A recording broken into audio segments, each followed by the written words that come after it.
Now here's the calling, and this is where we'll camp out, brothers and sisters.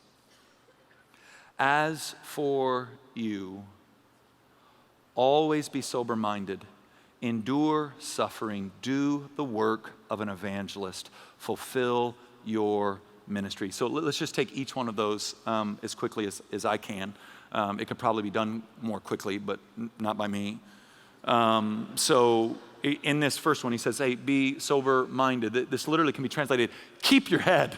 All right, Timothy, with all that's going on in Ephesus, with all these kind of doctrinal quirkiness, with this kind of wavering in love for Jesus, keep your head. All right, be watchful, pay attention, stay calm in spirit. So let's chat about staying even keel. Let's talk about being calm in spirit. I think you can't talk about calmness of spirit without talking about soul care. So let's talk about how we take care of our souls. I know Christine Kane already worked this over. In fact, as I've seen what's going on today, I've just been emboldened to teach what I'm teaching because it fits, everything fits so well together. And so let's talk about taking care of ourselves in the call to a marathon type ministry where we are stalked by our enemy and haunted by our flesh.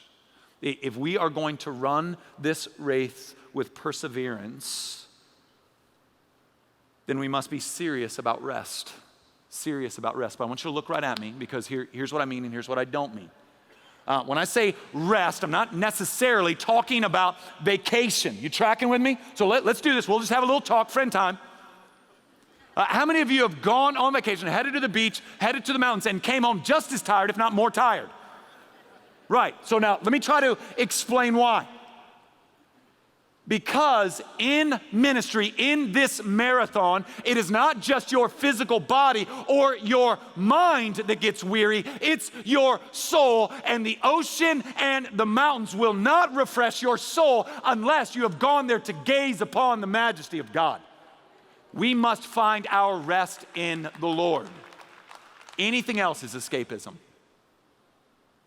We find our rest in the Lord. I'm not anti-vacation. I'm not anti-sabbatical. I just think your vacations and sabbatical had better be put to the use of gazing upon the majesty of God and finding the Holy Spirit drawing you into your union with Christ so you can feel full and restored by the King of Glory. We must be serious about rest, but the kind of rest where we lean into our union with Christ. We have to carefully guard or read our own hearts. I want to appeal to you like the Apostle Paul appealed to the church to hold every thought captive unto Christ. Your mind will betray you. Are you tracking with me? Like if we're talking about running this marathon and we're talking about God's call on our lives as gospel ministers and regardless of what our role is in the great plan to change and reconcile all things unto himself, we must be serious about rest and we must hold every thought captive. We must guard our minds, pay attention to what we are thinking. I just want to love you here. Look right at me. Your thoughts are public to the only one who actually matters.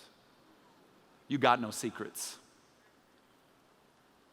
And your thoughts will betray you.